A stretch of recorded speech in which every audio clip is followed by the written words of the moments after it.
गौरव हिमालय के पास के छोटे से गांव में रहता था। उसके गांव के आसपास घने जंगल थे और एक छोटी सी नदी भी पास थी। रात को जंगलों में घूमने वाली आत्माओं और भूतों की कहानियों को सुनते सुनते गौरव बड़ा हुआ था। एक दिन गौरव के दोस्तों ने उसे गांव की सीमा के बाहर एक पुराने सुनसान घर पर जाने के लिए उकसाया। उनके दोस्तों ने कहा कि उस घर में कई साल पहले मौत हो गई एक महिला की भूत घूमती है। उसने अपने दोस्तों की बात मान ली और उस घर में जाने के लिए राजी हो गया। जब गौरव घर के पास पहुंचा, तब उसे बहुत ठंड लग रही थी। घर बिखरा हुआ था, जिसमें टूटे हुए खिड़कियां थी और एक दरवाजा था जो खोलने पर जोर से आवाज करता था। गौरव सावधानी से दरवाजा खोला और घर में दाखिल हुआ। घर के अंदर का माहौल बाहर के जैसा भयानक था।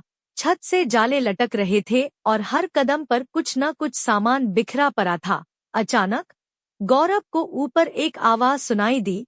उसे लगा कि आसपास कोई चल रहा है। गौरव हिम्मत करके ऊपर गया और देखा लंबी बाल वाली एक औरत सफेद साड़ी में उसके तरफ आ रही है।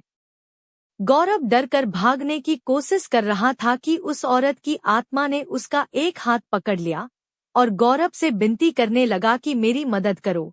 यह सुनकर गौरव चौंक गया। उस औरत ने कहा कि वह घरेलू हिंसा का शिकार हुई है और उसके पति ने उसकी हत्या करके इसी जंगल में दफना दिया है और तब से उसकी आत्मा इस घर में कैद हो गई है। यह सुनकर गौरव ने उस आत्मा की मदद करने का सोचा और उससे वादा किया कि वह उसे मुक्ति दिलाकर कर रहेगा।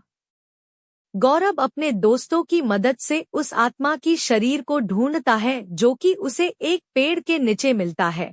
फिर गौरव पुलिस को ये सूचना देता है और पुलिस उस आत्मा के पति को गिरफ्तार करता है और कोर्ट उसे आजीवन कारावास की सजा सुनाता है। गौरव एक पंडित को लेकर उस घर में जाता है और पूजा पाठ करवाता है। इससे उस आत्मा को उस घर से मुक्ति मिल जाती है और वह गौरव का धन्यवाद करती है। गांव वाले सभी गौरव के इस कारनामे से प्रसन्न होते हैं और उसे इनाम देते हैं। उस दिन से गौरव को भूत और आत्माओं से डर लगना